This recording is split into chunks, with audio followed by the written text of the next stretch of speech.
Taking another Grenadian bus ride here on Saturday, and I'm just going to let the onboard microphone with the GoPro listen in on what's going on. I want you to listen to what the radio DJs are playing. This is the Saturday of Thanksgiving weekend. Everybody's being really festive. Everybody's being really happy, really upbeat, and it's a beautiful bus ride. I'm just going to let it just do its hypnotic work on you. Just going to try to keep my mouth shut and hope you just enjoy this ride. It's for some relaxation purposes.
Drop off.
Welcome to the town that never sleeps.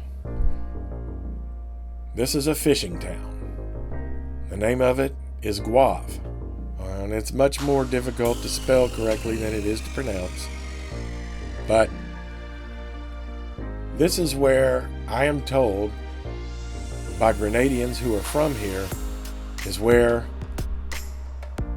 my spirit would most fit in here, where who I am I would be most comfortable here. And I got to tell you, they're correct. I used to work commercial fishing. This is for a little bit of my life. This is a fishing town, and I came to learn about this town from Grenadians, chiefly Dunbar Campbell, who is a renowned Grenadian author, who you've already seen his book in the grocery store that I showed you, The Winds of Fadon. He's also written a book that deals with the era of the Revolution and the Liberation. It's called The Blood of Belvedere, and that introduces the reader to who Fadon is and all that. Beautiful church here in Gouyave. But Gouyave is considered to be the artistic and cultural center of Grenada. So you've got your best storytellers from here. Dunbar is one of them. And it's no wonder storytellers come from a fishing community, because fishermen are storytellers. Take St. Peter, for instance. So Dunbar's written another book, The Bianca Sea Still Burns. Bianca Sea was a luxury liner that caught fire and burned just outside of St. George's Harbor, and Grenadians came to the rescue. Saved a lot of lives. Nice old church. Love walking these streets. Yeah, this video right here is relaxation therapy for me. Some people probably don't think much of it. Look, what's he doing? Just walking through a village? Yeah.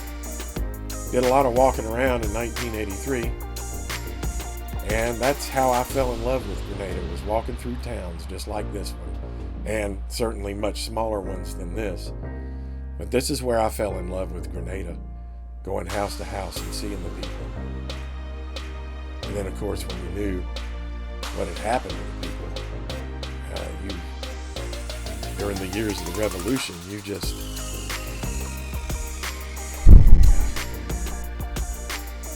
It shapes you. It shaped me.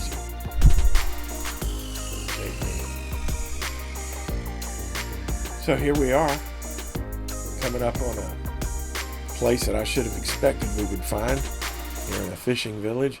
Any type of fishing community, wherever you can find it, certainly where I'm from in Florida, you're going to find a St. Peter's Catholic Church. Just happened upon it. So, you know what I got to do? We got to go in and we got to check it out.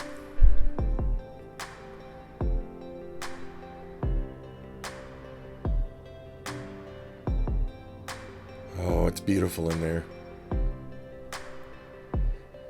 Ladies in there cleaning, getting ready for Mass.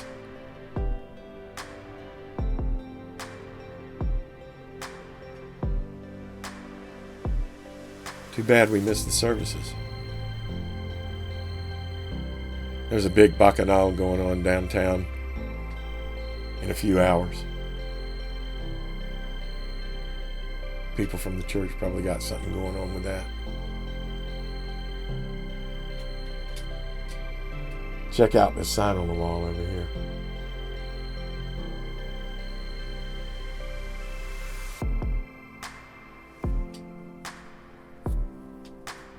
Before Mass, speak to God. During Mass, let God speak to you. After Mass, speak to each other.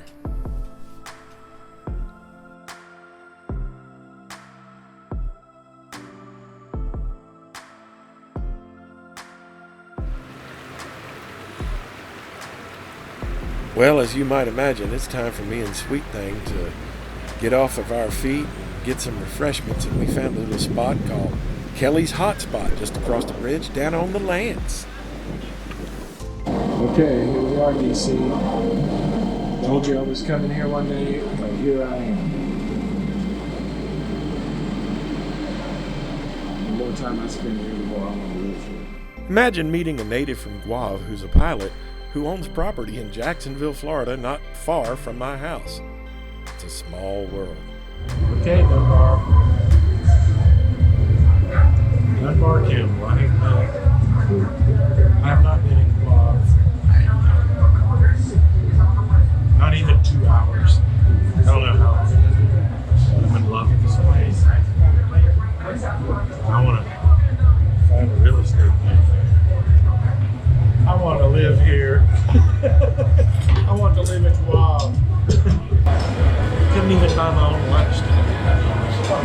Come on. This place is magic. Pure magic. I think we need to go looking for real estate. Of course, we're going to go looking for all kinds of stuff when we walk in there, but I think it's time to look for some real estate in Gouyave. Seriously.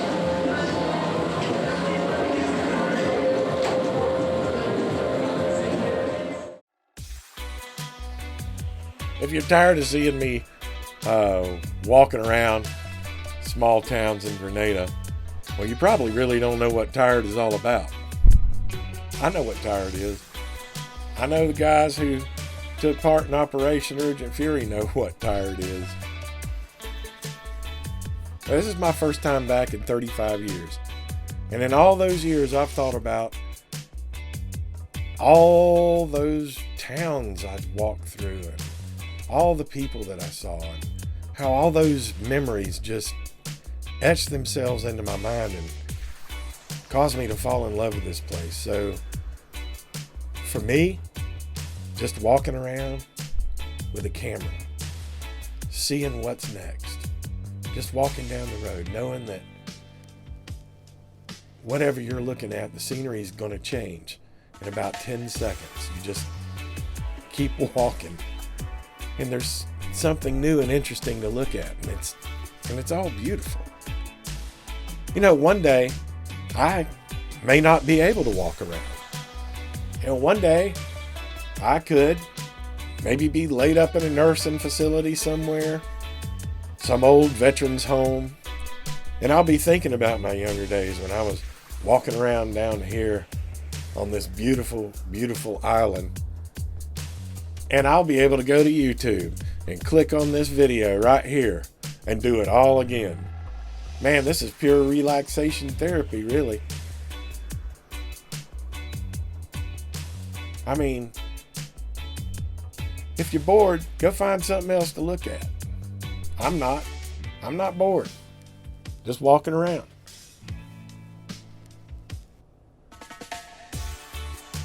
Yeah, that was one of the things. It didn't matter how far we had to go in any day. I can remember that Sunday that we spent there. We walked all day, and it was just till we got to General Hudson Austin's house. And it was just beautiful the whole way. I'll never forget that whole walk. But here we are on the fishing pier in Gouyave. Now, I'm from Florida. I've lived in fishing villages. I've lived on fishing boats. I've seen all kinds of boats. But that's the thing about Grenada. You can walk around and you can see things, but they're just going to be somehow more beautiful than anything you've ever seen before. Just walking out here.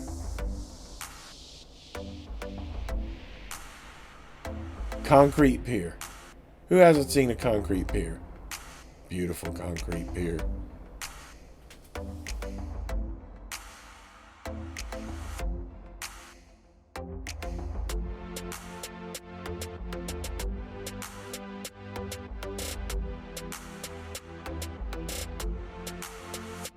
Are those not the most beautiful boats you've ever seen in your life? That's just the way it goes here. Whatever you're looking at, even that unleaded Mo gas dispenser right there, somehow it's just more beautiful here. Everything. Look at them hoop nets, catching some crabs. I imagine that's what those were for. Nets down here are a little different. Got different bottom, got different species you're targeting. And here we are, and this guy's building the same net out on the pier. That's the thing about Gouyave. That's the thing about fishing village. Anywhere you go, you're going to find people who like to talk, who like to tell stories. You got to understand, that's just the way fishermen are. I suppose that's why, one of the reasons why Jesus Christ went down and looked for fishermen when he started his ministry. He knew they were hard workers. He knew they were talkers. St. Peter certainly knew how to run his mouth. Certainly, they're storytellers. But let's face it, commercial fishing is a hard job. Don't pay much. Easy job to quit. Anyway, yeah, I'd quit everything I was doing and jump on one of these boats and not get paid anything. Look at that. Just beautiful. Just a beautiful, beautiful place. Beautiful island.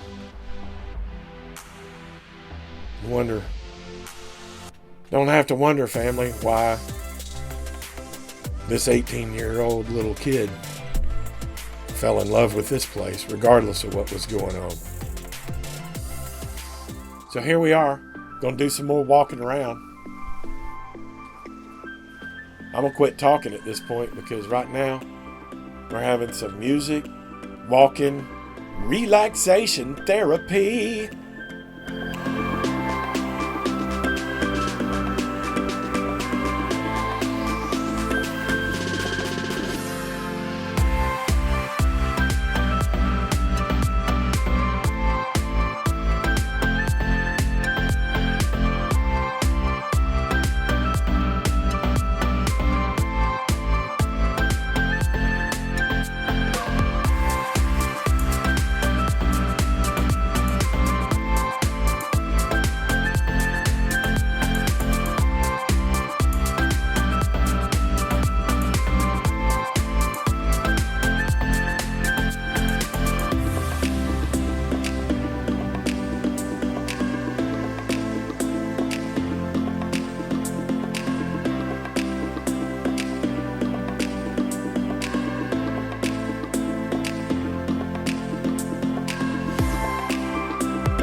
Suzuki Samurai alert, going old school with the Suzuki Samurai in Gouyave.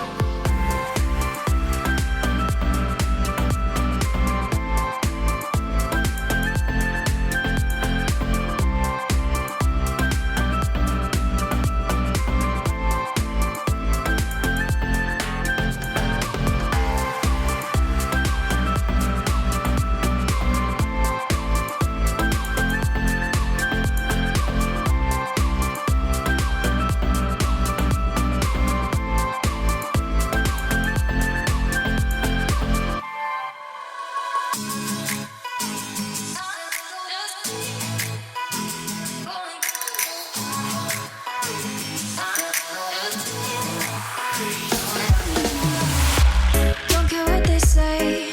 I've been working too hard lately. Feel like I'm going crazy. I need some time in the surface. And I say on and on. 'Cause there you go again, my baby. Your eyes illuminate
this place. Don't let me down, down. Hard to think straight when you look like an angel, my sweet escape. Don't let me down, down. Going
My friend, you are my brother forever for bringing me into your mother's rum shop.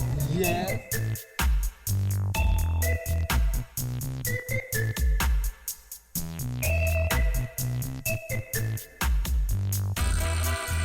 For years, I've been telling Lisa about the Grenadian rum shops, how you could find absolutely anything and everything in one of them. But I never expected we would find this. What appeared to be luchador masks hanging up in a bag. But it's just a snack that looks like it's a luchador's mask. Something on the bag, but hey, had us fooled just for a second. Hadn't even gotten started drinking yet. So here we are. Got some dominoes going on over there. Got my friend over here who introduced me to this place, showing Lisa around just what it's all about. They got cops on the television, but then it didn't take long for me to figure out that I was in an establishment where former members of the People's Revolutionary Army congregated. We were introduced to each other, had to sit down, have a couple of drinks. Old soldiers, just happy to be alive. Gentlemen, a toast to the people of Grenada. And to the Americans, the 60 of us. This party started getting kicked into overdrive after that. I was buying the rounds, but hey, what else you gonna do, man? You're in Gouyave, the town that never sleeps. It's a fishing village. This is where people have fun, get loud, run their mouths. We were doing a lot of that. I made a lot of nice friends there. Beautiful day. Beautiful day. This rum shop lived up to my expectations. I had hoped that I would be able to take Lisa to just such a place. But man, I got a serious bonus just by following my gut. Gouyave. Gouyave is a magic place. I'd love to live here. Seriously, I'm not even joking. Figure out how to support myself. Goodbye, my friends.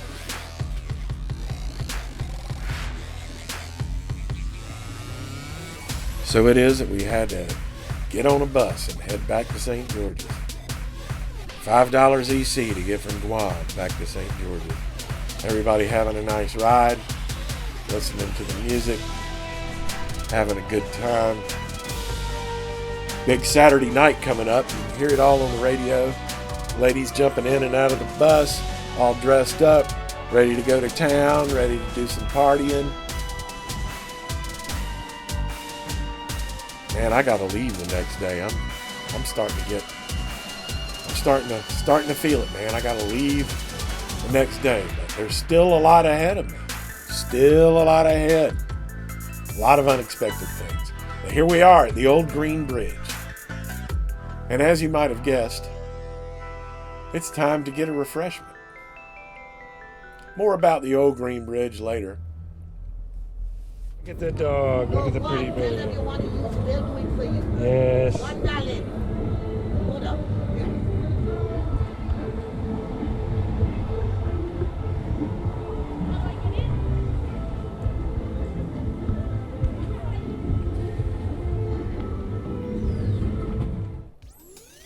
Now, every married man alive knows what that walk right there is. I thought they'd tore that Green Bridge down. Glad they left it. Look at this Chinese manhole cover. Yes, that's because the Chinese financed the stadium here. They just signed a deal for the maintenance of the facility. Well, they've got their own parts already installed, so maintenance should be a breeze. Better hope the Grenadians make their payments on time. Now I realize I'm stepping into some historic moments right here. My mind is going places it's been before. You see things and you know you've seen them before, so here we go. Here we go. I've seen those reviewing stands. Or the old Queen's Park Raceway reviewing stands.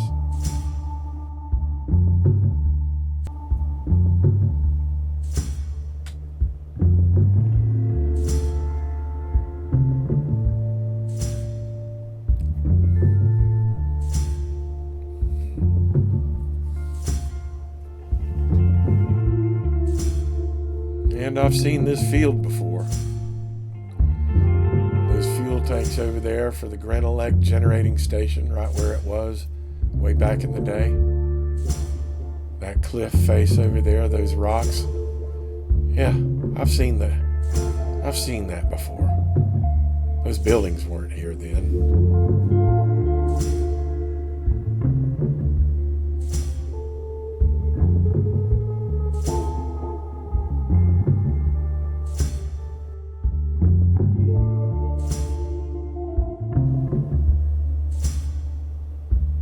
I've seen this place before, and another time.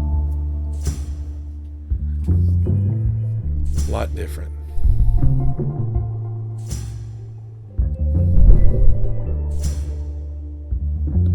And there's a place where the POW compound that my platoon took charge of on my birthday, I believe.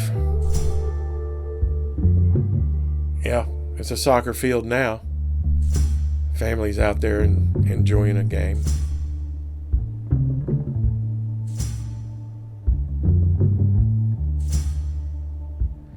Yeah, I've been here before.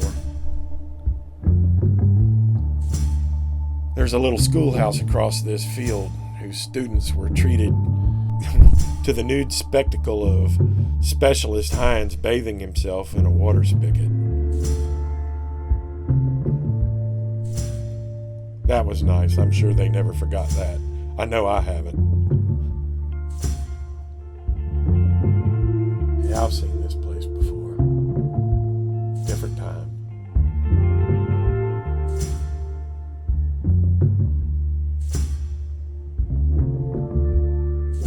Yeah. There's the school. Poor children.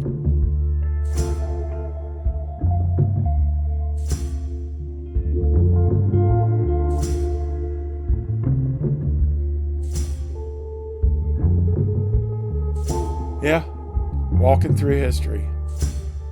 Walking through history. It just reaches out and grabs you. Right here at Grenada National Stadium.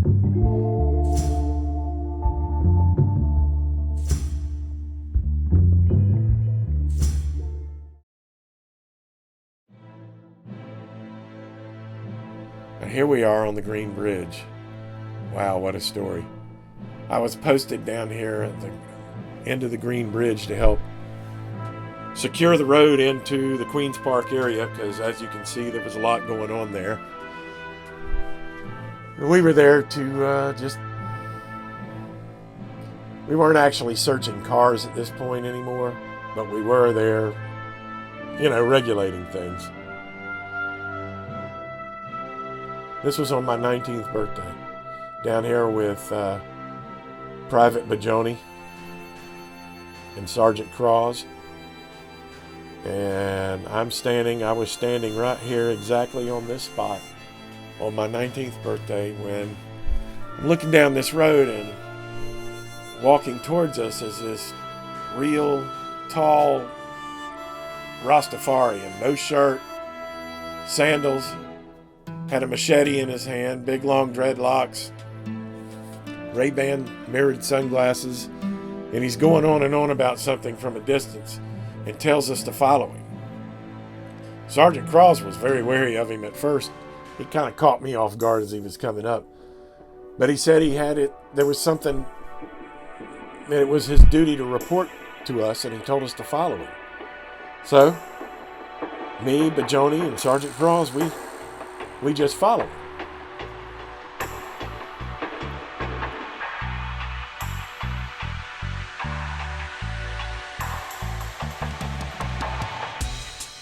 My 19th birthday was incredibly interesting.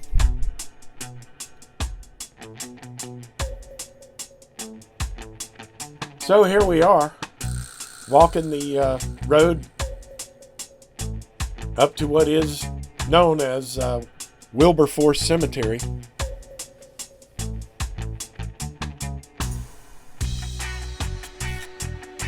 Where this guy is leading us. You're going to find this, a lot of you are going to find this to be boring, but, I'm walking through history right now. This was part of my 19th birthday, only it was taking place probably about noon. When we were going up here. I remember the sun was directly overhead. It was hot. We were out of the morning hours. I know that.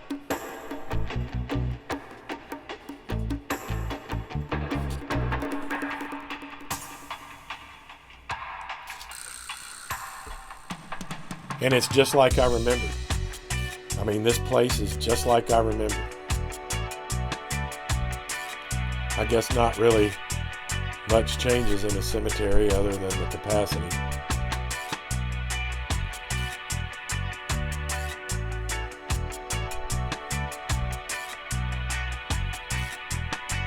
Can't believe I'm actually going back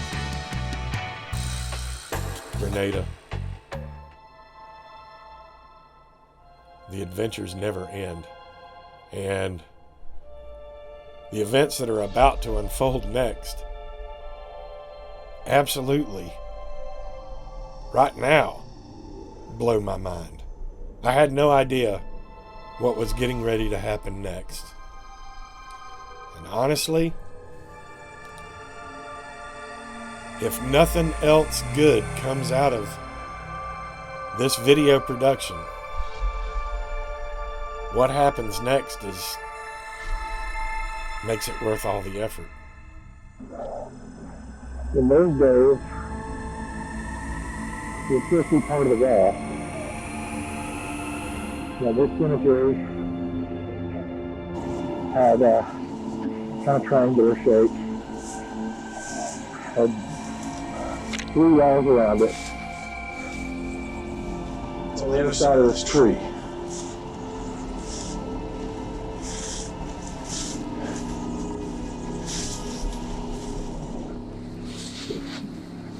Ah, I got lizards running from me.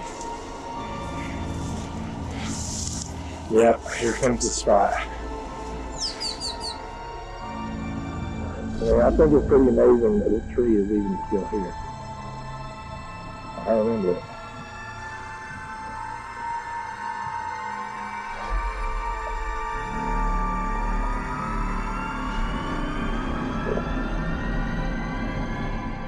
Okay.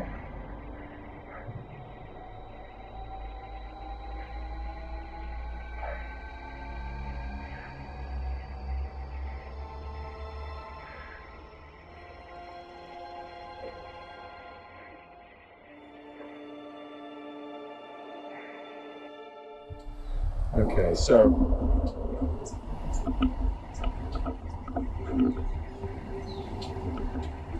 there were some open graves right about here. I mean, just on the other side of this tree. And the caretaker pointed us to, there were 2 open graves that were filled with weapons. RPGs, mortars, AKs, a couple of Dragunovs, that kind of thing. And he wanted us to see them. Good afternoon, sir.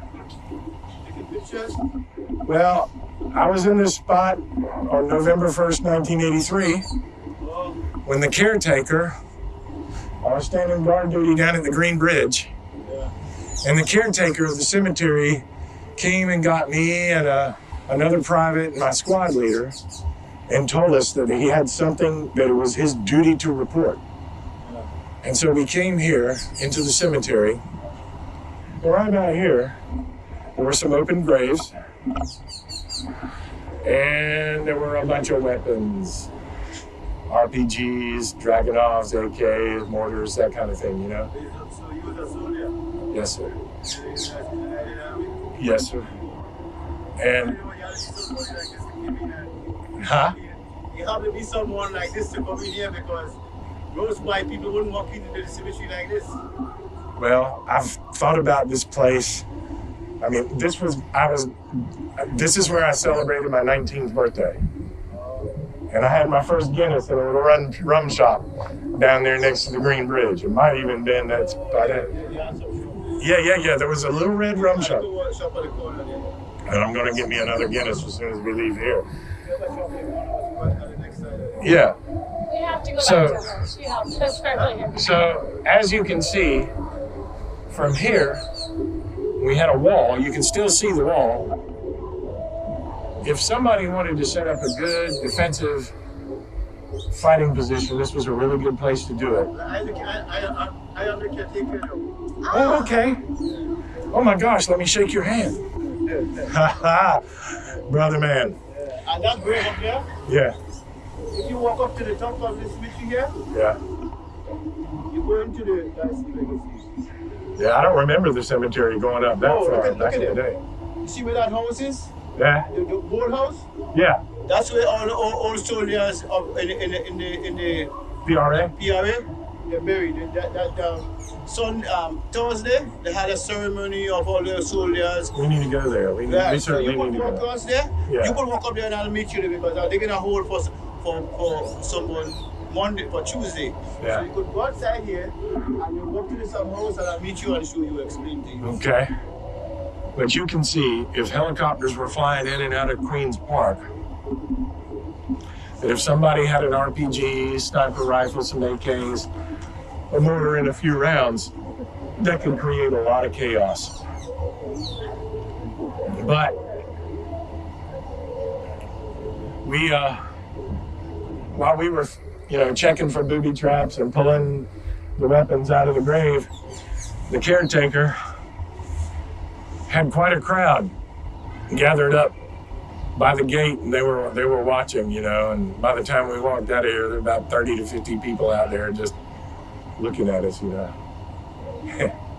But we pulled all that stuff out of here. Nobody was coming back for it. It was over with. We didn't know it at the time that it was over with, but somebody did plan a nice last stand, right here, and I can't think of a better spot to do it.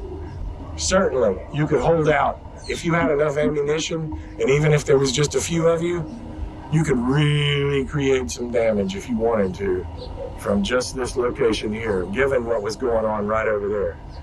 So, my name's Brad. Nice to meet you, sir. Yes, sir.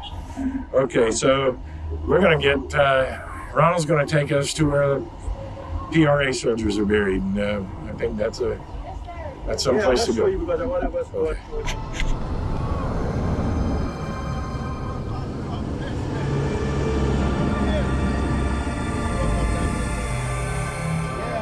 Summer house. I'll show you. You can't climb. Okay, I thought we were going. Okay. Go to the summer house there. Okay.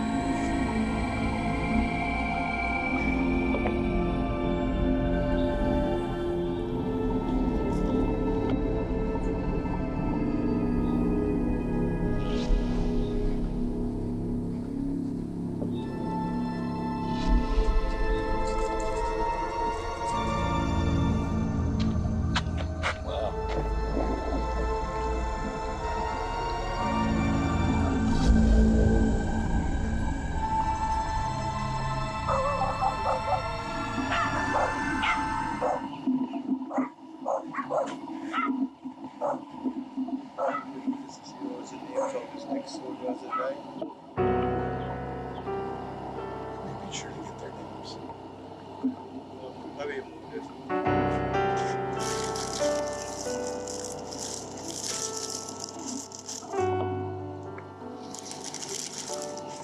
Sun angle's a little bad, so I'm trying.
All right, Brittany.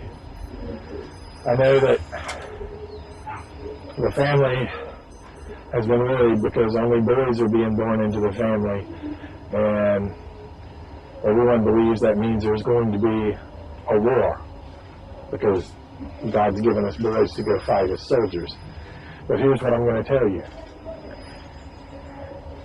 I was my mother's firstborn, and I was born in 1964, and this was only a few years after the Cuban Missile Crisis, and the world was living in a lot of fear over war and the destruction of war. But when my mother, see, back in the day, you didn't know if you were going to have a boy or a girl until they were born. You didn't know in advance. And when my mother held me in her arms for the first time and saw that I was a boy, she was afraid, just like you, that her son was going to have to fight in a war. And she prayed to God that I would not be killed in a war. 17 years and 4 days later, I signed up to go to war. But I got what I asked for. But because of my mother's prayers, here I am. And so this is what I'm going to tell you about our grandson. There's nothing more powerful than a mother's prayers. But I promise you that they will be accompanied by the prayers of a grandfather who loves your child. And whatever fears that you're facing, just know all you have to do is talk to God about it. And God will hear your prayer. And God will answer your prayer. You know, one day, I may be buried here, but it won't be because of war. It would be simply because this is the most beautiful place on earth. And when it was my turn to go to war, God decided that it would be in a beautiful place that I would love forever.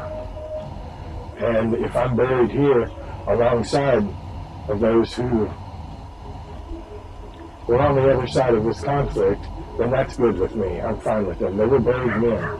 They fought against the most powerful military on the planet, and they gave their lives to defend their countries. There's nothing more than you could ask of any man than to do what these soldiers did. And so, they're not my enemy. No. They did what they did for the same reasons that I did what I did. But never fear about Vladimir, because God is real and God hears your prayers. And I'm living proof that a mother's prayer is more powerful than bullets. Nice, that's $1. Nice girl. Good.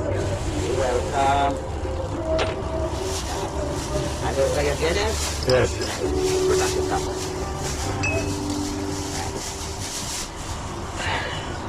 $12.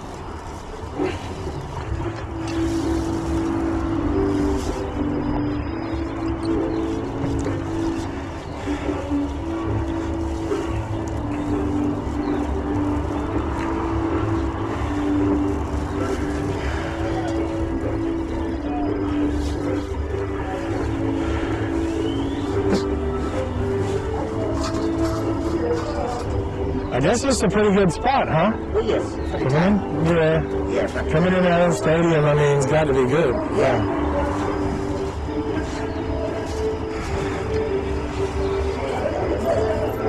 You're in line for a minute. This is not the right. Well, and this is yours. Thank you very much. Thank you very much. Look at Guinness, love. Thank you, man. Yes, you're welcome. Right. Right. All right. Now it's yours in again. Yeah. Thank you.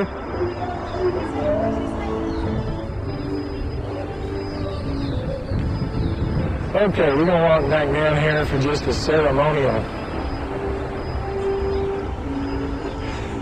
For a little ceremonial swig that I can dedicate to my friend who bought me my first Guinness. All right. This one's for Cameron S. Baker. Originally from California, now living in Texas. The man who bought me my first Carib and my first Guinness at the Green Bridge. Cameron. November 1st, 1983.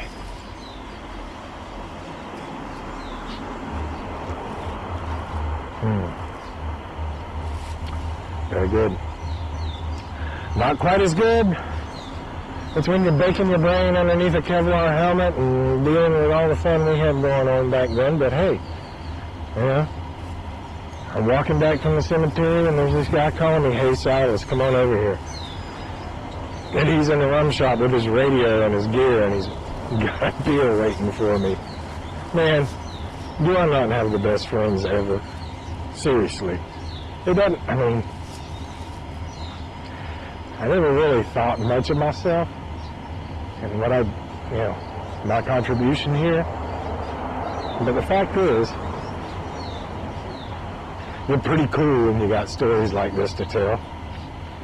And you're really cool when you got friends like Cameron Baker and Sergeant Cross and Robert Bajoni and Greg Gibson and Kurt. I mean, the Alcatraz family, Alpha Company, 3rd Battalion, 321st Airborne Infantry Regiment, 82nd Airborne Division. Guys, I love you like I could never love anyone else. Not even this beer.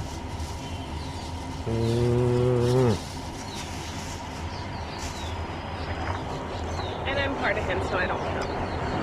This is Lisa. This is my wife, Lisa. Yeah, this is my wife, Lisa. We're at the Green Bridge. We're drinking Guinness at the Green Bridge. Best Guinness I've ever had. It's pretty good. All right, guys. We're in the Fish Market side of St. George's. Moving toward the bus terminal where we will get to ride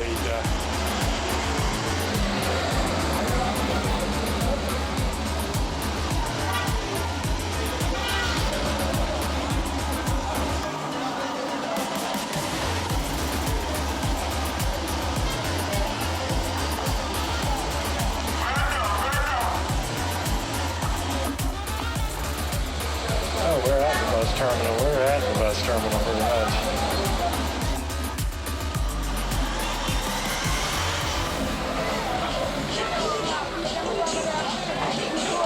What? United States Navy flag. We're going in there, I guess.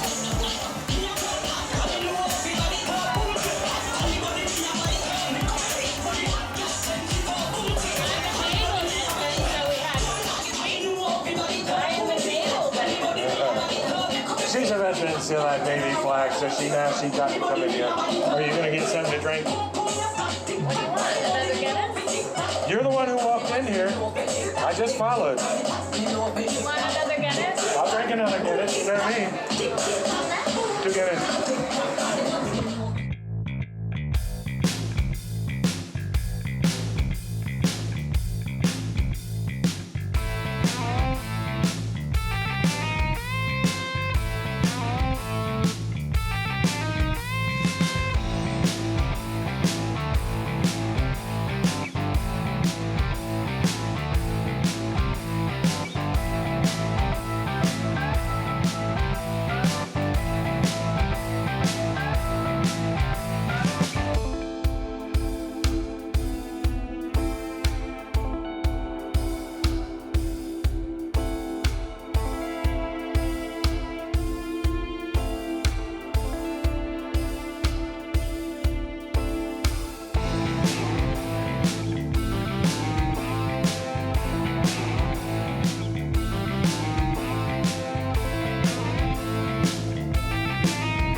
We'll never get it back.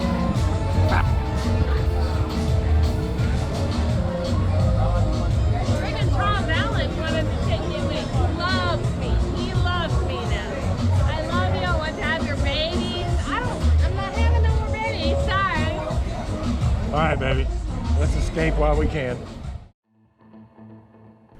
November 3rd, 1983, just outside of Queen's Park, we loaded up on some Black Hawk helicopters, flew back to Point Salines.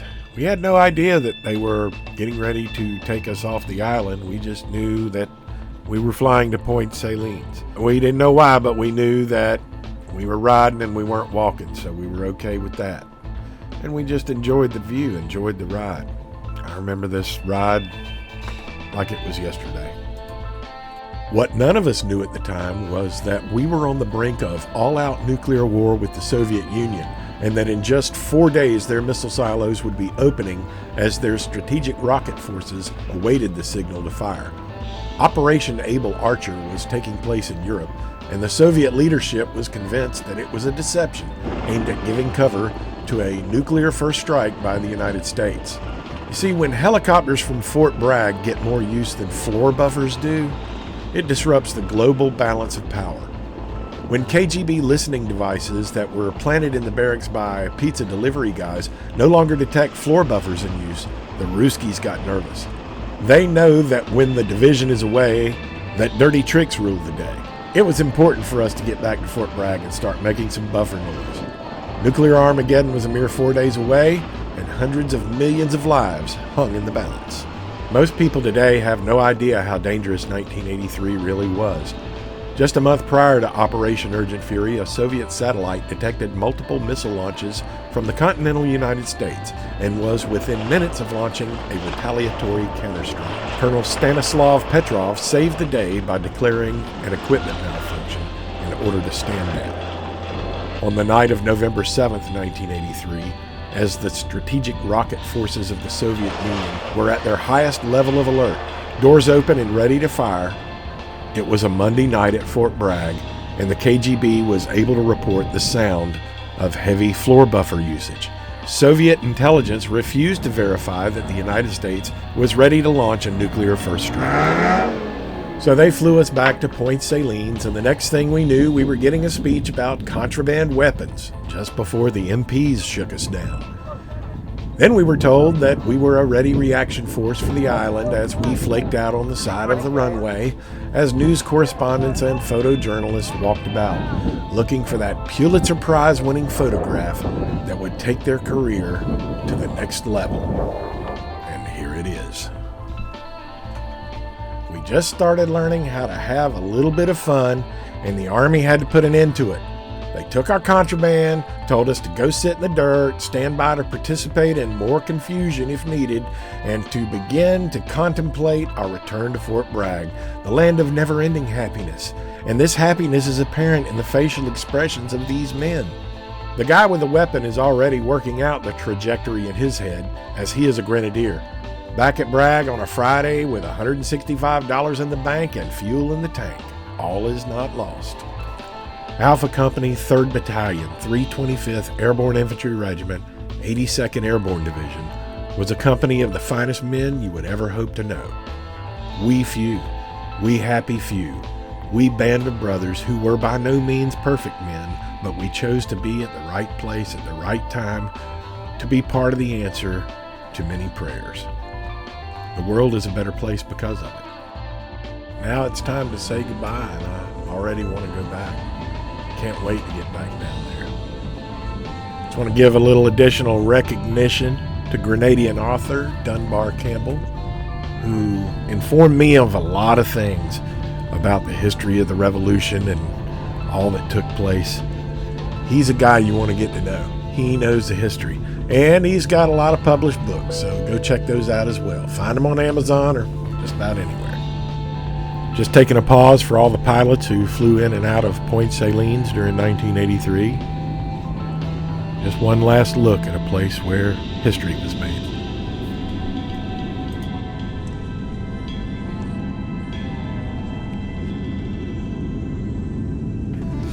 As is the case on every Grenadian Thanksgiving Day, I give thanks to God for the people of Grenada who assisted us in our mission back in 1983. I am especially thankful and humbled to know how many Grenadians have come to our rescue over the years by serving in our armed forces, taking the fight to the enemy because they felt it was their duty to do so. There is no greater love than the love that we have expressed for one another.